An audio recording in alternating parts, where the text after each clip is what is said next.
জুমার নামাজ প্রতিটি মুসলমানের জন্য অত্যধিক গুরুত্বপূর্ণ। মোটামুটি সব মুসলমান জুমার নামাজ আদায় করেন, কিন্তু এই নামাজের সময় আমরা কিছু ভুল করে ফেলি।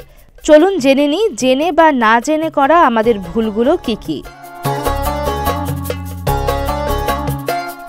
অনেকেই ঘুম থেকে ওঠার জন্য বা ব্যস্ততার জন্য গোসল করার সুযোগ পান না, তাড়াহুড়ো করেই মসজিদে ছুটেন। এটা একদমই উচিত নয়। জুমার নামাজে যাওয়ার আগে গোসল করা জরুরি। আবু সাইদ খুদ্রি রাদিয়াল্লাহু তাআলা আনহু থেকে বর্ণিত, আমি এই মর্মে সাক্ষ্য দিচ্ছি যে আল্লাহর রাসূল সাল্লাল্লাহু আলাইহি ওয়াসাল্লাম বলেছেন, জুমার দিন প্রত্যেক প্রাপ্তবয়স্কের জন্য গোসল করা ওয়াজিব, আর মিসওয়াক করবে এবং সম্ভব হলে সুগন্ধি ব্যবহার করবে। বুখারী 880। জুমার নামাজ কেবল 2 রাকাত নামাজ আদায়ে যথেষ্ট নয়, জুমার খুতবা শোনাও জরুরি। শুধুমাত্র জুমার নামাজ আদায় করার লক্ষ্যে ইচ্ছামতো মসজিদে যাওয়া কাম্য নয়। আবু হুরায়রা রাদিয়াল্লাহু তাআলা আনহু থেকে বর্ণিত হাদিসে রাসূল সাল্লাল্লাহু আলাইহি ওয়াসাল্লাম বলেছেন, যে ব্যক্তি জুমার দিন জানাবাত গোসলের মতো গোসল করে এবং নামাজের জন্য আগমন করে, সে যেন একটি উট কোরবানি করল। যে ব্যক্তি দ্বিতীয় পর্যায়ে আগমন করে, সে যেন একটি গাভী কোরবানি করল। তৃতীয় পর্যায়ে যে আগমন করে, সে যেন একটি শিং বিশিষ্ট দুম্বা কোরবানি করল। চতুর্থ পর্যায়ে যে আগমন করল, সে যেন একটি মুরগি কোরবানি করল। পঞ্চম পর্যায়ে যে আগমন করল, সে যেন একটি ডিম কোরবানি করল। বুখারী 881। জুমার নামাজের সময় অন্য কাজ করা নিষিদ্ধ। যত তাড়াতাড়ি সম্ভব মসজিদের দিকে যাওয়া জরুরি।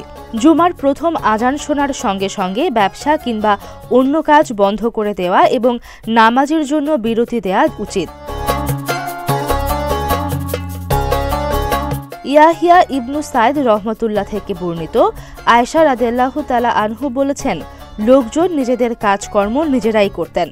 তখন তারা দুপুরের পর জুমার জন্য যেতেন, তখন সে অবস্থায় চলে যেতেন। তাই তাদের বলা হলো, যদি তোমরা গোসল করে নিতে ভালো হতো। বুখারী 903।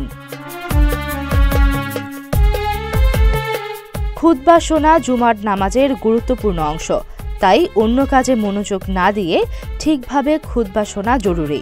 তবে যদি মুসল্লি বেশি হওয়ার কারণে অথবা অন্য কোনো কারণে খুতবার আওয়াজ না শোনা যায়, তবে নীরব থাকা নিয়ম।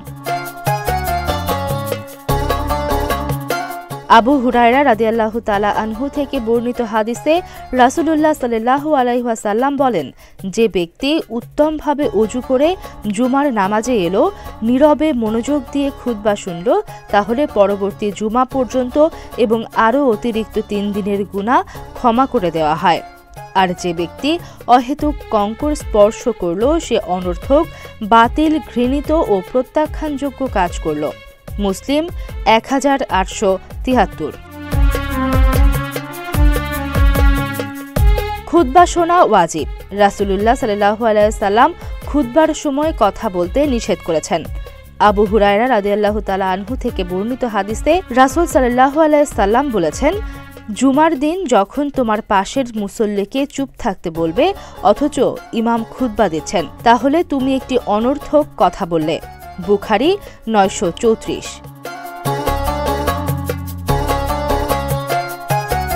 খুতবার সময় কেউ কথা বললে তাকে চুপ থাকতে বলাও উচিত নয়, অর্থাৎ খুতবার সময় মুখ পুরোপুরি বন্ধ রাখা চাই। ডেস্ক রিপোর্ট, প্রতিদিনের বাংলাদেশ।